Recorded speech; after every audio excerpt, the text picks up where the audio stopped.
하나님 말씀은 구약성경 신명기 19장 1절에서 3절까지입니다. 우리 같이 한 목소리로 함께 읽겠습니다. 내 하나님 여호와께서 이 여러 민족을 멸절하시고 내 하나님 여호와께서 그 땅을 내게 주심으로 내가 그것을 받고 그들의 성읍과 가옥에 거주할 때에 내 하나님 여호와께서 내게 기업으로 주신 땅 가운데에서 새 성읍을 너를 위하여 구별하고 내 하나님 여호와께서 내게 기업으로 주신 땅 전체를 새 구역으로 나누어 길을 닫고 모든 살인자를 그 성읍으로 도피하게 하라. 아멘. 관용과 용서의 생활 원리 라는 제목으로 설교하려고 합니다.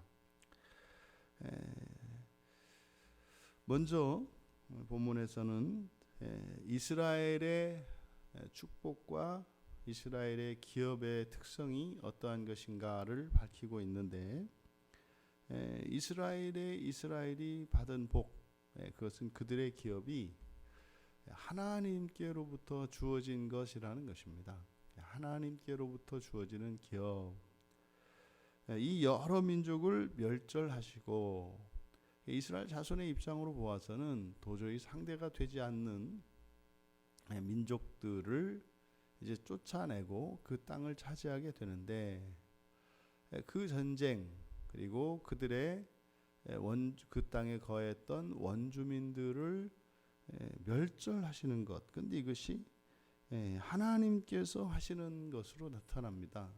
하나님께서, 여호와께서 이 여러 민족을 멸절하시고 그리고 그 땅을 내게 주심으로 내가 그것을 받고 그들의 성읍과 가옥에 거주할 때에, 인생의 여정 그리고 우리의 신앙의 우리의 인생을 살아가며 이제 예수를 믿게 되고 그러면 우리들의 인생의 신앙의 여정에도 이런 일이 생깁니다. 그러니까 정말로 하나님께서 완전히 내 인생을 책임지시고 하나님께서 모든 것을 다 이루시고 그것을 내게 주실 때가 있어요. 그것이 이제 가나안 땅의 삶이라고 할 수 있는데, 이것은 전적으로 하나님의 은혜입니다. 이렇게 고백할 수밖에 없는 삶이죠. 그런 삶이 실제로 있습니다. 그것이 이제 이 지상에서 누릴 수 있는 사실 최고의 단계라고 볼 수 있습니다. 그러니까 모든 것이 하나님에 의해서 나에게 주어질 때, 물론 거기에는 나의 참여가 있습니다. 그리고 거기에 나의 실천과 이런 것이 있습니다만, 그것이 결단코 공로가 될 수는 없는, 무언가 하기는 하지만 내가 해서 되었다고 할 수 없는 그런 일이 생기죠. 그것이 이제 가나안에서의 삶인데, 그럼 이제 거기에 거주할 때에 그러면 그렇게 살아가는, 다시 말해 하나님의 축복을 받으며 살아가는 인생이라는 것을 깨닫게 되었을 때에, 그러면 이 지상에서 그러한 삶을 살아가는 하나님 백성들의 의무가 있다는 거죠. 근데 그것은 그들의 생활 원리가 되는 겁니다. 그게 이제 도피성인데, 이제 여호와께서 기업으로 주신 땅 가운데에서 새 성읍을 너희를 위해서 구별하라. 이미 여호와께서 모압 평지에서 이스라엘 자손들에게 48개의 성읍을 레위 지파에게 주도록 명하셨고, 그 중에 6개의 성읍을 따로 구별해서 이렇게 요단강 동편과 서편에 도피성을 만들도록 이렇게 명하셨습니다. 그런데 신명기 4장에서 요단 동편에 그 도피성 3개를 이미 정했죠. 베셀과 길앗 라몬 그리고 바산골란 이렇게 세 개의 성읍을 도피성으로 정했습니다. 그러니까 6개의 성읍, 6개의 도피성읍 중에 이제 여기서 구별해야 될 세 성읍은 이제 요단 서편에, 이제 요단강을 건너서 그 요단 서편에 세 개의 성읍을 이제 둘 것을 명하는 것입니다. 그런데 이 세 개의 도피성은 요단 서편의 이 가나안 땅 전체를 3등분하는 중심지가 됩니다. 그러니까 세 성읍을 두고 또 그 세 성읍을 기준으로 해서 땅 전체를 세 구역으로 나누라 이렇게 말씀을 합니다. 이제 뭐 두 지파 반이 요단 서편에 남고 이제 요단 동편에 남고 요단 서편에 들어가는 것은 이제 9지파 반이 들어가게 되는데 9지파 반으로 각 지파별로 땅이 분배됩니다. 그런데 지파별로 경계 지어지는 그 땅의 분배 외에 가나안 땅 전체, 그러니까 요단강 서편에 있는 가나안 땅 전체를 또 세 구역으로 나눈단 말이죠. 그러니까 이들이 가지는 이런 경계는 지파별 경계가 있고 또 도피성 경계가 있다는 겁니다. 그러니까 눈에 보이지 않지만 이 도피성을 중심으로 해서 요단 동편과 서편이 각각 세 구역으로 분할이 되는 겁니다. 그러니까 이것은 이렇게 하는 것은 바로 그들의 생활 원리가 도피성 중심으로 살아가야 하는 것임을 가르쳐줘요. 철저하게 이들은 먼저 모든 지파가 성소, 그러니까 성전 중심으로 살아갑니다. 그러니까 이들은 12지파로 나뉜다 할지라도 그들은 항상 성전 앞에서는 하나입니다. 성전 중심으로 그들은 하나예요. 성전을 중심으로. 그리고 이제 지파 중심으로 해서 각 지파별로 각각 독립적인 단위를 이룹니다. 지파의 경계가 있죠. 그래서 그 지파의 기업 안에 있는 이들은 또 각 지파라고 하는 것으로 이제 결속이 됩니다. 근데 또한 동시에 이들에게 또 하나의 중심지가 도피성이라는 거예요. 그러니까 좌우의 요단강 좌우에 각각의 세 개의 도피성을 중심으로 해서 구역을 또 좌우로 셋으로 나누는 겁니다. 이것은 이 도피성을 중심으로 해서 땅 전체를 그렇게 나누는 이것은 그들의 생활의 또 다른 중심, 그들의 생활의 원리가 도피성이라는 사실을 가르쳐줘요. 그러면 도피성이 의미하는 바는 바로 관용과 용서입니다. 그러니까 살인자라 할지라도 그들이 그 살인에 대해서 용서하고 관용하는 것을 이들의 삶의 원리, 생활의 원리로 삼으라는 거예요. 이 사람이 지을 수 있는 가장 큰 죄가 살인이지 않습니까? 근데 이제 본문에서는 그 도피성을 만들어서 그냥 만드는 정도가 아니라 길을 닫고 모든 살인자를 그 성읍으로 도피하게 하라 그럽니다. 그래서 실제로 뭐 유대의 전승에 따르면 뭐 길의 넓이가 뭐 4km였다 이렇게 얘기를 해요. 그러면은 뭐 4km라는 게 뭐 이게 그러니까 이렇게 하는 목적이 뭐냐면 모든 살인자들이 쉽게 그 도피성을 찾을 수 있도록 하라는 겁니다. 그리고 실제로 그 길을 닦아놓을 뿐만 아니라 그 길에 도피성이라고 하는 이정표를 거기에 세워놨다 그래요. 그래서 뭐 미클라트라고 하는 이정표를 세워서 그러니까 살인자가 도피성을 찾는데 어려움이 없도록, 그러니까 누구라도 도피성을 찾을 수 있도록 그렇게 해 놓으라는 거죠. 그러니까 단지 도피성 제도는 이렇게 뭐 실제로 뒤에 가면 구체적으로 어떤 경우에 도피성에 들어갈 수 있는지를 제시합니다만 지금 여기에서는 모든 살인자라고 이야기를 한단 말이죠. 그러면 그 살인을 하고 피신하기 위해서 도피성으로 찾아가고자 하는 사람이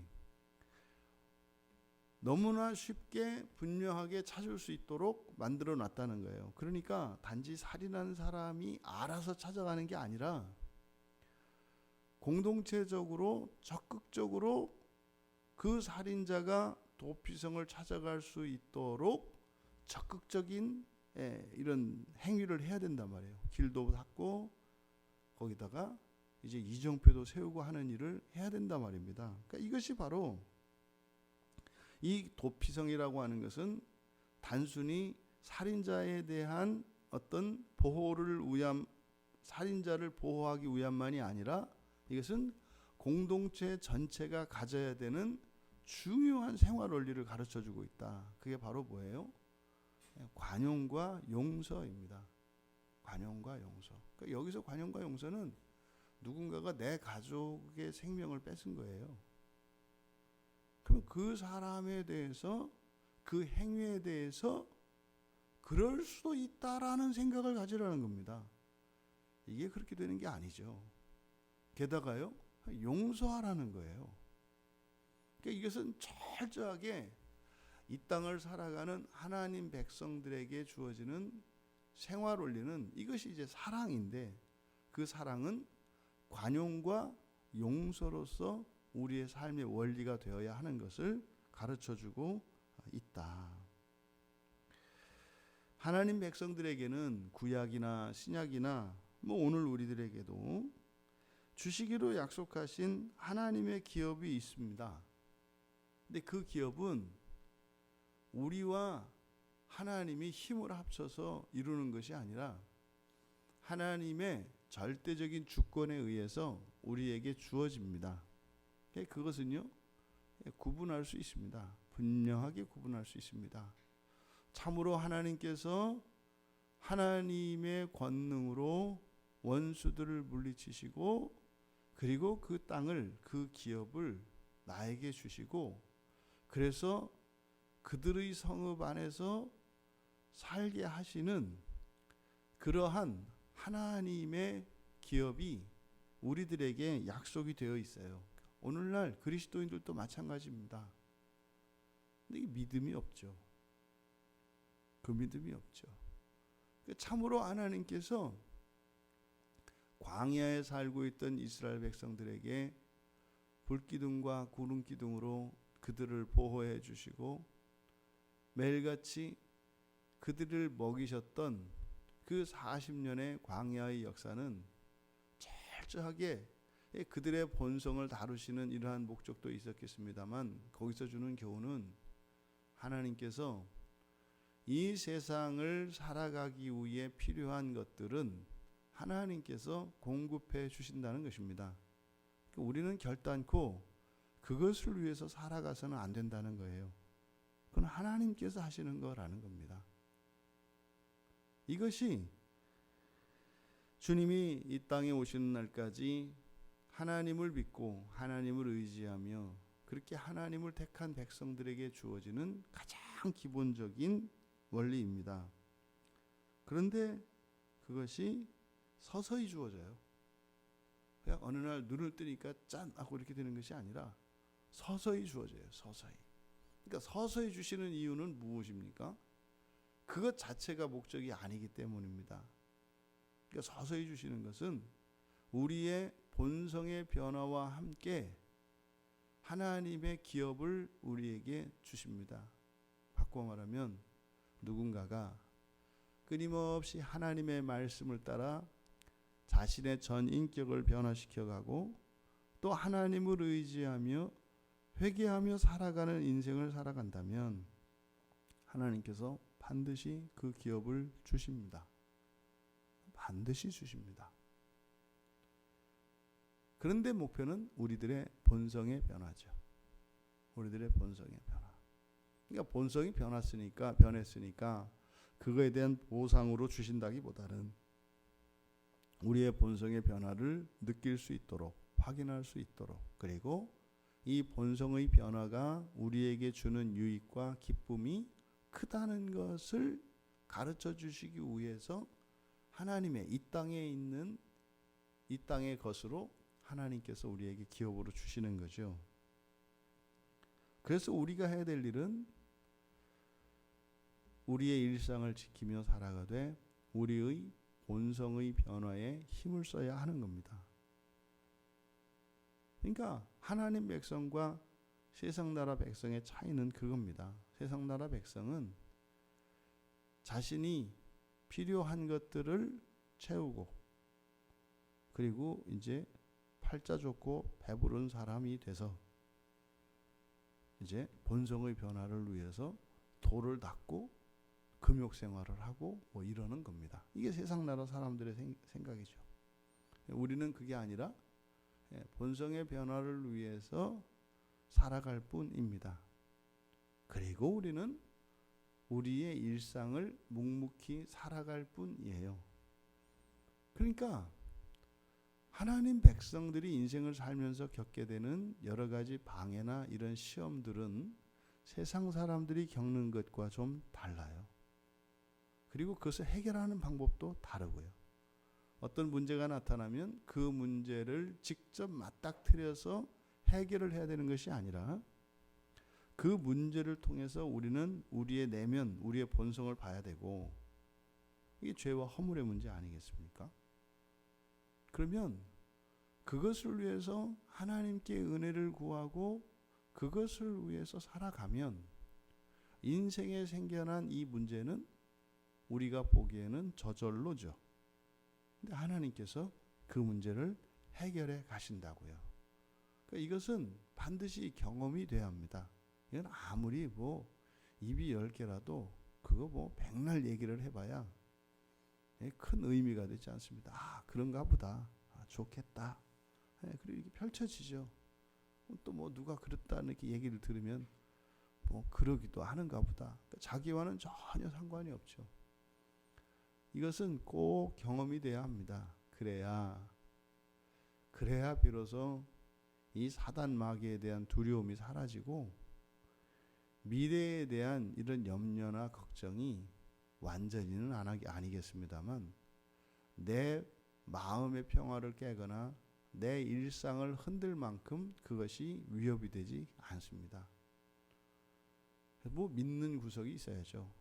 근데 그것은 아무리 뭐 하나님이 말씀을 하셔도 본인이 그것을 경험해서 맛보기 전에는 인생을 살아가는데 끊임없이 방해를 받습니다. 그러니까요. 한 번은 꼭 해봐야 돼요. 한 번은 꼭 해봐야 돼요. 그래서 진짜로 하나님을 의지하고 이렇게 살아갈 때 이렇게 되는구나. 그런 거 있지 않습니까? 어떤 문제가 생겼는데 뭐 내가 할 수 없어요. 내 능력으로는 할 수 없는 거예요. 이제 그럴 때 보통 우리가 특별한 시간을 갖지 않습니까? 뭐 금식 기도를 한다 할지 또 시간을 정해놓고 하나님께 기도한다 할지 그런데요 그렇게 해봤는데 안 되던데요. 안 될 수밖에 없게 하죠. 되나 안 되나 보자. 이미 안 됩니다. 그러니까 수단으로서 그 문제를 해결하는 수단으로서 그것을 택하는 순간 그거는 기도가 아니라 다른 거예요. 그것은 그 문제를 풀기 위해서 하는 거죠. 그거는 내려놔야 된다니까요. 정말로 내려놔야 된다니까요. 그때 나를 봐야 한다고요. 그러면서 나의 과거도 이제 재해석하게 되고 그리고 현재 내가 가지고 있는 이런 가치관들과 나의 계획과 이런 생각들 여기에서 무엇이 하나님 앞에서 죄가 되고 허물이 되는지를 깨닫게 된다고요. 그랬을 때 뭐 정말 봄 햇살에 언 땅이 녹듯이 그런 문제들을 바꾸어 가시는 하나님을 봐요. 어저께 그 군산에 갔는데 딱 보니까 나무들이 이제 진짜 물이 다 올랐더만요. 하나도 남김없이. 그러니까 이제 뭐 여기 막아가지고 그 봉우리가 터지기 직전이에요. 그런 거죠. 여러분 누가 밤새 물 줬습니까? 누가 저 밤새 가가지고 나무 뭐 인공호흡 시키고 뭐 부채질해서 그거 막 올렸어요? 그런 거거든요. 자연이라는 말이 그거 아닙니까? 예? 스스로 뭐 그렇게 된다 뭐 이런 거라면서요. 스스로 그렇게 되는 게 어디 있어요? 누군가 일을 하는 거죠. 예? 운동 법칙이 있지 않습니까? 어떤 변화가 생겼을 때는 거기에는 어떤 힘이 작용한 것이고 그 힘은 어떤 무엇인가에 의해서 이런 거는 과학자들도 알아요. 무신론자들이 과학자들도 알아요. 근데 우리는 그게 하나님이시라는 걸 알죠. 그럼 여러분 봄만 되면 세상에 있는 모든 나무들을 싹 틔우고 땅 속에 있는 씨앗들로 하여서 꿈틀꿈틀하면서 싹을 틔우는 하나님이 예? 우리 인생 하나를 그렇게 못하실까요? 또 그럴 땐 또 한다고 하죠. 근데 문제는 내 인생만 하래. 내 인생은 안 된다는 이런 확신을 가지고 있죠. 그러니까 그 확신이 하나님이 하시는 그 일의 절대적인 방해꾼입니다. 인생에 그래서 인생 내내 그렇게 사시면 안 돼요. 인생 내내 그렇게 사시면 그건 또 안 돼요. 그래서 어떤 때는 잠시 일상을 내려놓고 하나님의 은혜를 구하기 위한 특별한 시간과 특별한 생활을 해야 될 필요가 있는 거죠. 그리고 나서 이제 그 문제가 해결이 되었다는 것은 내 본성의 변화가 된 것이고 그러면요 일상으로 복귀하는 겁니다. 그러니까 여러분 사람의 치료 원리하고 똑같아요. 여러분이 뭐 어디가 이렇게 두통이 왔어요. 그럼 어떻게 해요? 일상에서 안 하던 걸 하잖아요. 약 먹잖아요. 계속 약 먹는 게 아니죠. 그리고 나서 정상으로 돌아오면 이제 약을 안 먹고 일상생활을 하는 거죠. 이겁니다. 그러면 우리의 영적인 생활도 마찬가지예요. 일상생활이 있고 특별한 이런 실천이 필요하다 이 말이에요. 근데 특별한 실천이 필요한 때가 어떻게 와요? 우리의 일상생활에 어떠한 변화로 온다고요. 나의 문제나 내 주변에 있는 누군가의 어떤 문제로 이런 환경의 변화가 와요. 그러면 그때도 일상생활을 그대로 가는 것이 아니라 일상생활을 넘는 특별한 실천과 결단이 필요하다. 근데 지금 여기서 그렇게 살아가며 그대 이제 일상이 되어야 하는 일상. 그 일상생활의 원리가 뭐다? 바로 관용과 용서라는 거예요. 관용과 용서. 그러면 관용과 용서는 내가 누군가를 용서하고 관용하는 것이 아니라 그냥 나는 의무로 그렇게 해야 되는 것이 아니라 우리 자신이 바로 그리스도로부터 그렇게 관용과 용서의 원리에 따라 구원을 받았고 구원을 받고 있다는 사실을 기억하는 겁니다. 그러니까 내가 받은 구원을 따라서 살아가는 거죠. 그러니까 하나님이 계시고 내가 있고 타인이 있습니다. 그럼 하나님이 나에게 베풀어 주신 그 생활 원리를 따라서 나도 그 생활 원리를 배우며 살아가는 거죠. 그래서 먼저 받고 그리고 그것을 따라 배우는 거죠. 받는 것으로 끝나는 것이 아니라 받고 배우는 것이죠. 이게 의도된 살인이 아니라면 이렇게 살인까지도 관용을 베풀어야 하는 것, 이게 불가능하죠, 사실. 얼마 전에 정말 뭐 이게 입에 담기도 정말 그런 어린아이를 이렇게 살인하고 끔찍하게 뭐 유기하고 했던 어떤 사람이 뭐 이렇게 풀려났는데 뭐 풀리면 뭐 풀어주면 안 된다, 더 가둬놔야 된다, 뭐 한다. 충분히 감정적으로 공감을 하죠. 근데 이 사회는 법이라는 게 있지 않습니까? 법 테두리 안에서 해야 되는 거 아니에요. 지금 우리가 살고 있는 이 사회는 무관용입니다. 무관용. 그리고 무용서의 원리가 지금 이 한국 사회를 이렇게 들어오고 있어요. 이렇게. 심지어는 뭡니까? 잘못도 없는데 용서하면 안 된대요. 뭘 용서할 게 있어요? 뭐 잘못한 게 있어야지. 잘못한 게 없어도 용서할 수 없다. 그 용서할 수 없다는 건 뭐예요? 주관적인 자기의 감정이죠. 그건 실제가 아닙니다. 그러니까 이런 마음으로 그러면은 늘 주변은 경계의 대상이고 늘 세상은 나에게 가해자가 되고 내가 피해자인 것으로 착각해서 뭐 이런 걸 이제 보통 피해자 코스프레라고 합니다. 뭐 법하면 법을 만들고, 여러분 지금 성경에서 우리에게 가르쳐주는 이 관용과 용서의 원리, 이것은요 정말 하나님께서 기업을 주시고 그 기업을 누리는 사람들에게 생활 원리가 되어야 한다는 거예요. 그러면 이렇게 무관용, 무용서, 이것은요 하나님의 기업을 거부하는 삶을 살겠다고 작정하는 것이죠.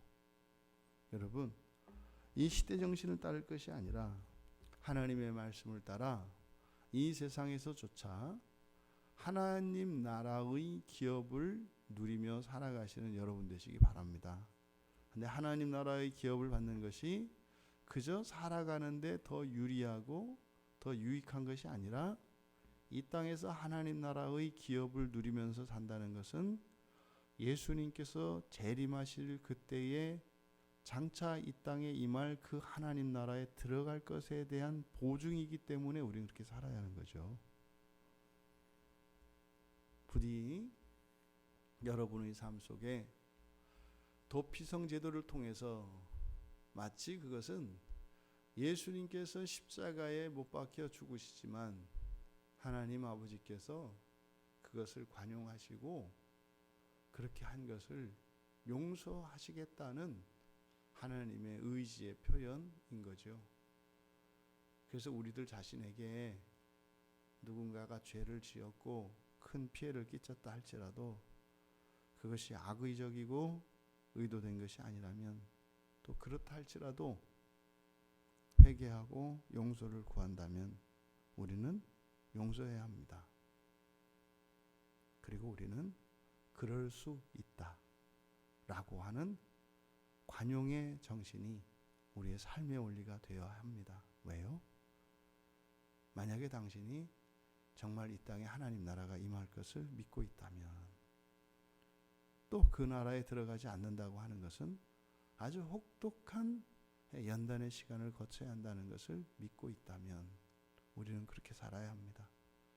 상대방이 그럴 만한 사람이거나 아니면 그 사람에게 내가 갚아야 할 어떤 빚이 있어서도 아니고, 내가 인격적으로 그럴 만한 사람이 되었기 때문도 아니고, 종말에 있게 될 그 나라의 영광을 위하여 이성적으로 그렇게 판단하고 살아가야 할 일입니다. 오늘 또한 우리가 살아가노라면 또 사람들에게 치이고 때로는 잘못을 범하는 그런 일들이 있지 않겠습니까? 철저하게 하나님 나라를 바라보며 살아가시는 관용과 용서의 원리로, 이것이 다름 아닌 사랑의 법입니다. 그렇게 종말을 바라보며 살아가는 세상과 구별된 거룩한 그리스도인으로 한날 한날을 살아가시기를 주님의 이름으로 축복합니다. 존귀하신 하나님, 하나님 나라를 소망하며 살아가는 이들의 삶의 원리가 관용과 용서이며, 이것은 또한 이 땅에서조차 하나님 나라의 기업을 누리며 살 수 있는 원리인 것을 가르쳐 주셨습니다. 우리의 힘으로 아둥바둥하며 살아갈 것이 아니라 하나님께서 주신 복과 기업을 누리며 살되 우리의 본성의 변화를 위하여 치열하게 살아가는 저희들 되게 하셔서 저희들이 이 세상을 다 살고 주님께 돌아갈 때에 이 세상에 남겨진 고난 하나도 없이 하셔서 그 나라에, 주님이 임하시는 그 나라에 들어갈 수 있도록 은혜를 내려 주시옵소서. 오늘 하루도 하나님께서 주신 생활 원리를 따라 살아갈 수 있도록 용기를 주시고 믿음을 주셔서 그렇게 복된 하루가 되게 하옵소서. 감사하며 예수님의 이름으로 기도하옵나이다.